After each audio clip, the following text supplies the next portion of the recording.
I moved into this apartment complex 6 months ago. It's one of those brutalist concrete towers built in the late 60s, full of asbestos and character. My unit is on the 9th floor, end of the hall. It's quiet, cheap, and the view's decent if you lean far enough over the balcony. There's only one thing I don't like: the hallway. It's always been too long, too narrow, lit by flickering fluorescent lights that hum just loud enough to make you feel like you're being watched. The other tenants on my floor are older, mostly retirees. I rarely see anyone coming or going. The whole place feels forgotten, like it's a step behind time. Still, it's home. Or it was, until Halloween night. I hadn't planned on handing out candy. It's an apartment building. I didn't think kids went door to door here. Most years, I just turned off the lights and watched horror movies with wine and a blanket. It's become a tradition. That night was no different. I was curled up on the couch watching The Thing when I heard the knock. It was soft, deliberate, just once. 6:34 p.m. I paused the movie and stared at the door. Another knock. Same volume, same rhythm. I got up and checked the peephole. A little girl stood outside. 6, maybe 7. Dressed like a ballerina. Pink tutu, sparkles, white tights. Her costume looked old. Not vintage, just worn out. The tulle was strained, like it had been dragged through a parking lot. She didn't have a candy bag, didn't say trick or treat, just stood there with her arms at her sides, looking straight ahead. Not directly at the peephole, but close enough that it was unnerving. I didn't open the door. "Sorry, sweetie, I don't have any candy," I said gently. She didn't move. I waited, watched. A full minute passed before she turned and walked slowly down the hallway toward the elevator, which, oddly, never dinged when it opened. 6:50 p.m. Another knock. I checked the peephole again. A boy this time, maybe 10 years old, wearing a cheap astronaut costume. The cardboard chest piece had flaked silver duct tape hanging off the edges. And his helmet, a scratched-up bike helmet with a plastic visor, was fogged from the outside. Just like the girl, he didn't say anything. No candy bag. Just stood there. I watched for over a minute. Nothing changed. Then he turned and left. Same slow, dragged walk toward the elevator. Again, no ding. I started feeling watched. I checked the hallway cam through the tenant app on my phone. It showed a live feed of the 9th floor hallway, but the screen was blank. Not off, just blank, like the hallway wasn't there anymore. By 7:15 p.m., I'd had 3 more visitors, all children, all silent, all dressed in decaying versions of their classic costumes. A firefighter with a melted helmet, a nurse with a rust-colored stain down the front, a cowboy missing one boot. Each time I looked through the peephole, each time I felt colder. It wasn't just weirdness, it was the way they stood, perfectly still, not fidgeting, no shifting their weight. Kids can't stay still that long. These ones weren't right. I messaged my friend Tasha on the 3rd floor. Me. "Are there kids trick-or-treating in the building tonight?" Tasha. "Not that I've seen. Why?" I told her about the kids.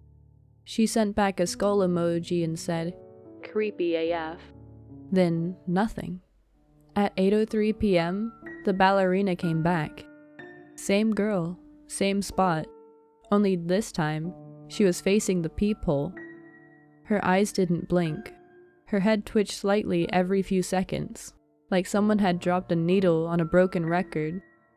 Her mouth was open just a little too wide, and her teeth, God, her teeth were small, gray, and far too many. I backed away from the door. Not 10 seconds later, another knock.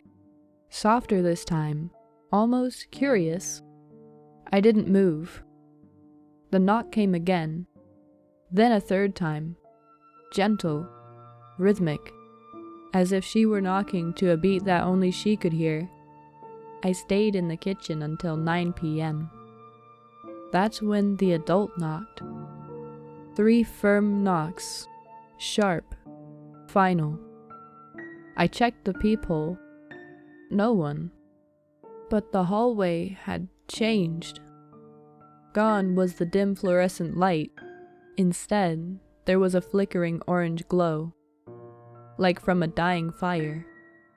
The carpet was gone, replaced by bare concrete, cracked and wet. The walls were streaked with mold and something darker. Then I saw them, all the children I'd seen before. The ballerina, the astronaut, the nurse, the cowboy. All lined up along the hallway, shoulder to shoulder, and behind them stood something else. A figure, tall, inhumanly thin, wearing a mask made of shattered glass. The mask reflected back my own face, but distorted, broken, rearranged like a puzzle with pieces missing. Its limbs were too long, its hands too sharp. And in the warped reflection, I could see something crawling beneath my skin. I blinked, and in that moment, it was right in front of my door. I screamed and fumbled back, re-engaging every lock I had, deadbolt, chain, floor bar. Then I turned off all the lights and sat on the kitchen floor, clutching a knife like it meant something. No more knocks came. 12:03 a.m. The power went out. My phone lit up with one more notification from the tenant app. New hallway footage available.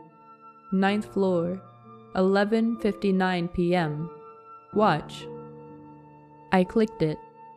The camera flickered on. The hallway was normal at first. Then the lights dimmed, and one by one, the children appeared on screen. Silent, motionless, lined up across the hallway, staring at my door. Then the glass-masked figure emerged behind them. Its limbs twitched as it walked. It moved like a broken spider, limbs jerking half a second too late, like something was controlling it from a distance. The ballerina stepped forward, placed one hand on my door. She leaned in close, face nearly touching the camera, and whispered something. No audio, no subtitles, but I swear I heard it in my head. You looked. We answered. Then the feed cut to black. I left that night. I didn't pack. And I didn't wait for sunrise. I ran down 9 flights of stairs and drove until my hands stopped shaking. I'm in a motel 3 cities over now, but last night, around midnight, I heard a knock. Soft, deliberate. I'm on the ground floor. There's no hallway outside my room, just a window. I looked through the peephole anyway. The carpet was gone. The end. Yo, they are so brave. There's no way I could leave the flat that night. Not with those kids and Glassface still lurking around. Not feeling safe in your own home, especially when you're alone, is so terrifying. At least 3 different types of door locks and a few sharp objects can retain some sense of comfort. And thanks again to DeeDeeStarBurns for allowing me to read your story on the channel. Another spooky Halloween tale from my favorite month of the year. October 31st is just built different, what can I say? And if you've made it this far, the secret message of the day will be a piece of candy. I swear, this stuff tasted better when I was a kid. Do you have a favorite? Personally, I don't think you can go wrong with gummy worms.